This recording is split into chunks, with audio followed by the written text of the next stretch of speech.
Forbes tomonidan e'lon qilingan tahlillarga ko'ra, yangi ochilgan bizneslarning 20% 1 yil ichida, 50% esa 5 yil ichida, qolganlari esa 10 yil ichida yopiladi. Eng qizig'i, bu bizneslarning aksariyati yopilishidan bir necha oy oldin ham binoyidek ishlayotgan bo'ladi. Ularda mijozlar ham bo'ladi, savdosi ham yurib turgan bo'ladi. Bank hisob raqamlariga pul ham tushib turadi. Lekin baribir ular yopiladi. Yopilmasa ham ular o'smasdan bir joyda to'xtab qoladi. Nega? Chunki biznes egasi pul tushayotgani bilan qayerda u pul yo'qotayotganini bilmaydi. Faqatgina savdo hajmini ko'ra oladi. Qancha foyda ko'rayotganini bila olmaydi. O'sishni xohlaydi, lekin biznes bunga tayyormi yo'qmi o'zi bilmaydi. Investitsiya jalb qiladi yoki kredit oladi, lekin bu jalb qilingan mablag'larni qaytara oladimi yo'qmi hisoblab ham ko'rmaydi. Yangi filiallar ochadi, ammo bu qilgan qarori unga foyda keltiradimi yoki zarar keltiradimi, avvaldan aniq hisob-kitob qila olmaydi. Va buni bitta sababi bor. Ular qaror qabul qilish uchun buxgalteriya hisobidan foydalanishadi. Agar undan ham foydalanishsa, aslida bu qarorlar uchun bizga boshqaruv hisobi, boshqa qilib aytganda, upravlenskiy uchot kerak bo'ladi. Men Boburjon Yo'ldoshev 10 yillik tajribaga ega tadbirkorman. Liti.uz onlayn maktabi, Optimal buxgalteriya outsourcing kompaniyasi va Shahrisabz tibbiyot texnikumlari asoschisi ham hisoblanaman. Bugungi videoda boshqaruv hisobi o'zi nima, u biznesni qanday qutqaradi, tadbirkorlar ko'p pul topayotgan bo'lsa-da, nima uchun boyishmayapti, shu haqida gaplashamiz. Ko'p tadbirkorlar buxgalteriya hisobi va upravlenskiy uchotni bitta narsada hisoblashadi. Aslida bu ikkalasi alohida vazifalarni bajaradi. Buxgalteriya hisobi birinchi navbatda davlat uchun kerak. Soliqlarni to'g'ri hisobladikmi yo'qmi?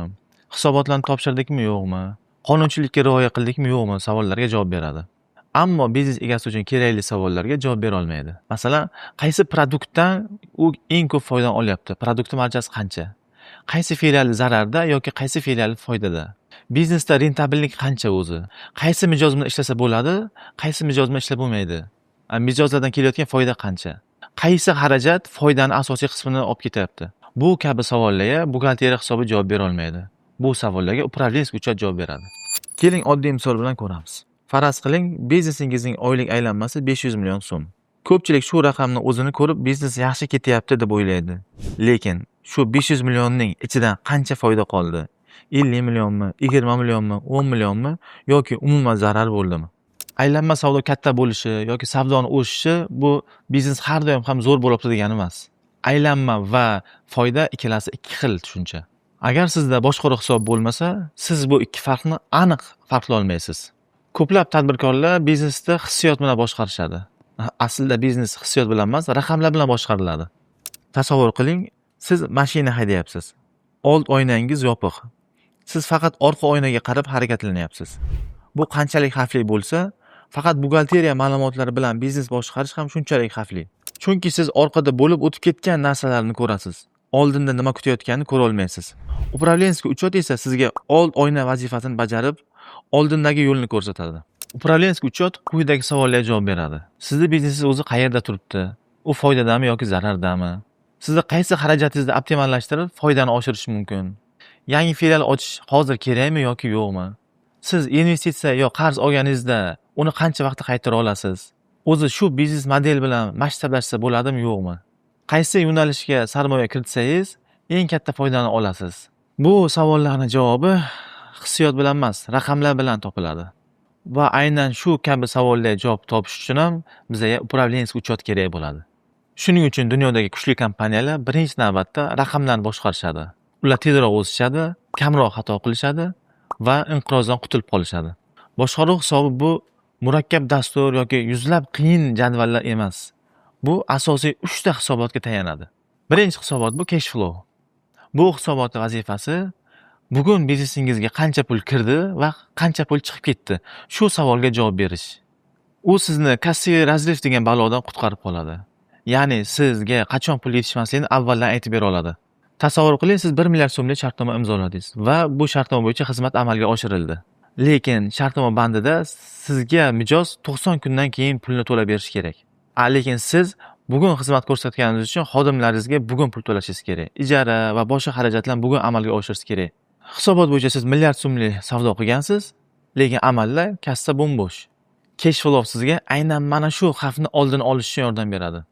Yoki boshqa misol, oyiga 2 milliard aylanma qilyapman degan tadbirkorning biznesi yaxshi yoki yomonligini hech kim ayta olmaydi. Chunki 2 milliard aylanma hech narsani anglatmaydi. Balki u oyiga 300 million foyda qilayotgandir, balki 100 million zarar qilayotgandir. Ikkalasi ham tashqaridan bir xil ko'rinadi. Tasavvur qiling, ertaga sizga 3 ta yo'l ko'rinyapti.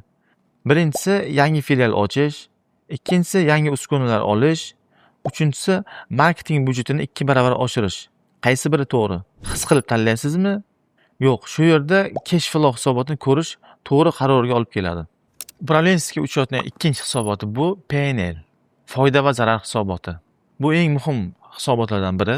Tasavvur qiling, sizning kassangizda qanchadir pul bor, lekin P&L hisoboti sizning biznesingiz zararda ekanligini ko'rsatishi mumkin. Aynan shu hisobot sizning biznesingiz foydadami yoki zarardami ko'rsatib beradi. Misol uchun, sizda ikkita mahsulot bor.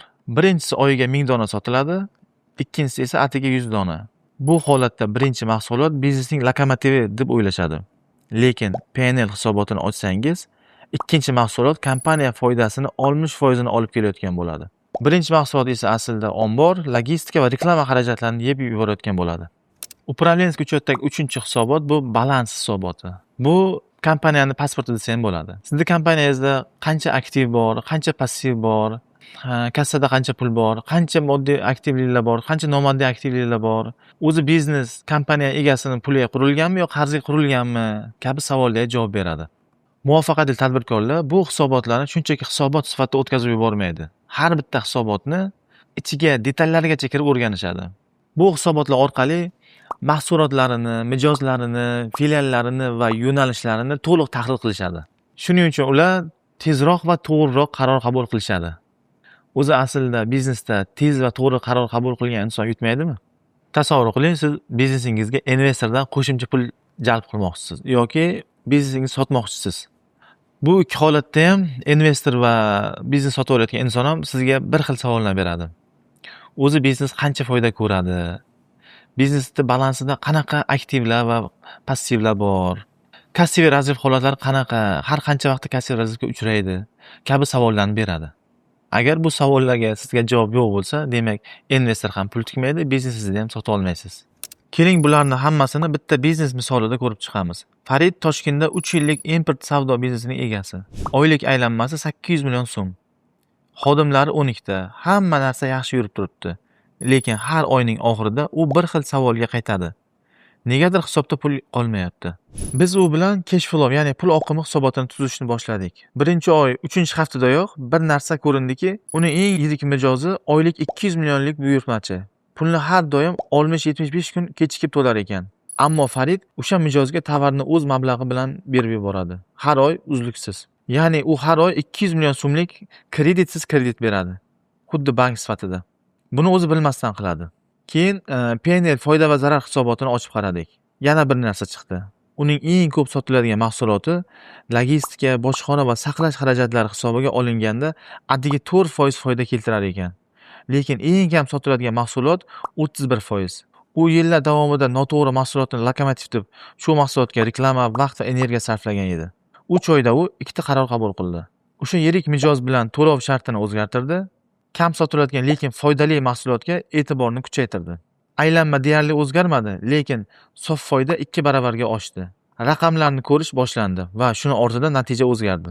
Xulosa qilib aytganda, upravlenskiy uchot sizni biznesingizni atrofidagi tumanlarni tarqatadi. Biznesni boshqarish birinchi navbatda raqamlarni boshqarishdan boshlanadi.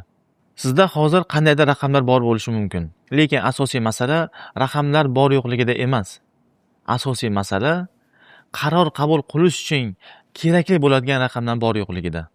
Agar bu videoni ko'rib, shu muammolar menda ham bor deb hisoblasangiz, boshqaruv hisobi, ya'ni upravlenskiy uchot sizga ham kerak. Agar sizda upravlenskiy uchotni biznesimga qanday joriy qilaman degan savol paydo bo'lgan bo'lsa, biz sizga yordam berishimiz mumkin. Birgalikda sizni biznesingizni diagnostika qilamiz. Diagnostika davomida biznesingizning hozirgi moliyaviy holatini aniqlaymiz, qaysi hisobotlar yetishmayotganini ko'rib chiqamiz va upravlenskiy uchotni qanaqa kiritish kerakligini yo'l xaritasini tuzib chiqamiz. Agar sizga qiziq bo'lsa, video ostidagi havola orqali o'z ma'lumotingizni qoldirishingiz mumkin. Bu videoni biznesini pala-partish hisob-kitob bilan yuritayotgan do'stingizga yuborib qo'ying.